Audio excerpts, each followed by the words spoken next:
हर हर महादेव। सावन शिवरात्रि व्रत कथा। प्राचीन समय में एक चित्रभानु नाम का शिकारी था जो अपने परिवार का पोषण पशुओं की हत्या करके करता था। उसने एक साहूकार से कर्ज ले रखा था, लेकिन कर्ज न चुका पाने के कारण क्रोधित साहूकार ने शिकारी को बंदी बना लिया था। संयोग से उस दिन शिवरात्रि थी। बंदी रहते हुए शिकारी ने शिव संबंधी धार्मिक बातें सुनी और वहीं उसने शिवरात्रि व्रत की कथा भी सुन ली। फिर शाम में साहूकार ने उसे बुलाया और पूछा कि कर्ज कब तक चुका दोगे। तब शिकारी ने उसे अगले दिन ही कर्ज चुकाने का वादा किया। साहूकार ने उसे जाने दिया। इसके बाद शिकारी जंगल में शिकार के लिए निकल गया। दिन भर बंदी गृह में रहने के कारण शिकारी को बहुत भूख प्यास लग रही थी।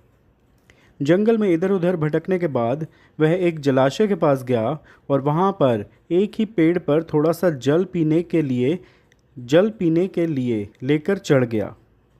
शिकारी अब वहीं पर बैठकर शिकार का इंतज़ार करने लगा। शिकारी जिस पेड़ पर बैठा था वो बेल पत्र का पेड़ था और उस पेड़ के नीचे एक शिवलिंग था जो बेल पत्रों से ढका होने के कारण शिकारी को दिखाई नहीं दिया था। भूख और प्यास से थका वो उसी मचान पर बैठ गया। शिकारी ने मचान बनाते समय पेड़ की कुछ टहनियाँ तोड़ी। संयोग से ये टहनियाँ शिवलिंग पर जा गिरी। इस प्रकार शिकारी ने दिन भर भूखे प्यासे रहकर अनजाने में ही सही पर शिवरात्रि का व्रत भी हो गया और शिवलिंग पर बेलपत्र भी चढ़ा दिए गए। रात्रि का एक प्रहर बीतने के बाद एक गर्भिणी मृगी तालाब के किनारे पानी पीने के लिए पहुंची। शिकारी ने उसे मारने के लिए अपना धनुष उठाया और संयोग से फिर से उसके हाथ के धक्के से कुछ पत्ते और जल की बूंदें नीचे बने शिवलिंग पर गिर गईं और अनजाने में ही सही शिकारी की प्रथम प्रहर पूजा संपन्न हो गई। मृगी शिकारी को देखकर बोली, मैं गर्भिणी हूँ, शीघ्र ही प्रसव करूँगी। मैं वादा करती हूँ कि बच्चे को जन्म देकर शीघ्र ही तुम्हारे पास वापस आ जाऊँगी, तब मार लेना मुझे। शिकारी ने मृगी को जाने दिया। कुछ देर बाद एक और मृगी वहाँ आई। शिकारी ने उसे देखकर धनुष पर बाण चढ़ा दिया। शिकारी ने जैसे ही धनुष उठाया वैसे ही अनजाने में कुछ और बेलपत्र उसके हाथ से नीचे शिवलिंग पर जा गिरे और इस तरह से उसके दूसरे प्रहर की पूजा भी पूरी हो गई।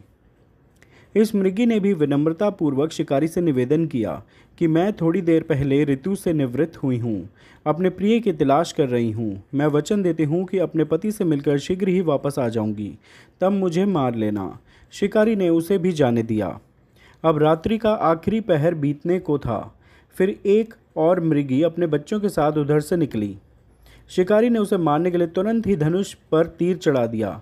ये देख मृगी बोली, मैं इन बच्चों को इनके पिता को सौंपकर वापस लौट आऊँगी, तब मुझे मार लेना। शिकारी ने उसे भी जाने दिया। शिकार न कर पाने के कारण शिकारी परेशान हो गया और पेड़ पर बैठा हुआ वह बेलपत्र तोड़ तोड़ कर नीचे फेंकता जा रहा था। इस तरह से उसके हाथों से तीसरे प्रहर की पूजा भी स्वतः ही संपन्न हो गई। सुबह होने की थी। अब एक मृग उस रास्ते पर आया। अब शिकारी ने सोचा कि चाहे कुछ भी हो जाए, इस बार वो शिकार की नहीं सुनेगा। शिकारी को देख मृग ने कहा कि यदि तुमने मुझसे पहले आने वाली 3 मृगियों और उनके बच्चों को मार डाला है तो मुझे भी शीघ्र मार दो, क्योंकि मैं उन मृगियों का पति हूँ। यदि तुमने उन्हें जाने दिया है तो मुझे भी कुछ समय के लिए जीवन दान दे दो। मैं वादा करता हूँ कि उनसे मिलकर तुम्हारे पास उपस्थित हो जाऊँगा। शिकारी ने उसे भी जाने दिया। जाने अनजाने में ही सही, लेकिन शिकारी के द्वारा उपवास, रात्रि जागरण और शिवलिंग पर बेलपत्र चढ़ने से उसका हिंसक हृदय अब निर्मल हो गया था। थोड़ी देर में वह मृग अपनी पत्नियों के साथ शिकारी के सामने उपस्थित हो गया। जंगली पशुओं की ऐसी सत्यता और सामूहिक प्रेम भावना देखकर शिकारी को अपने आप पर बड़ी ग्लानि महसूस हुई। उसकी आंखों से आंसू निकल पड़े। उसने मृग परिवार को जाने दिया और जीवन में कभी हिंसा न करने का निर्णय लिया। शिकारी के ऐसा करने से भगवान शिव प्रसन्न हुए और उन्होंने उसे दर्शन देकर सुख समृद्धि का वरदान दिया। साथ में उसे गुह नाम प्रदान किया। कहते हैं यह वही गुह था जिसके साथ भगवान श्री राम ने मित्रता की थी। इस प्रकार शिवरात्रि की कथा समाप्त हुई। ओम नमः पार्वती पतये हर हर महादेव।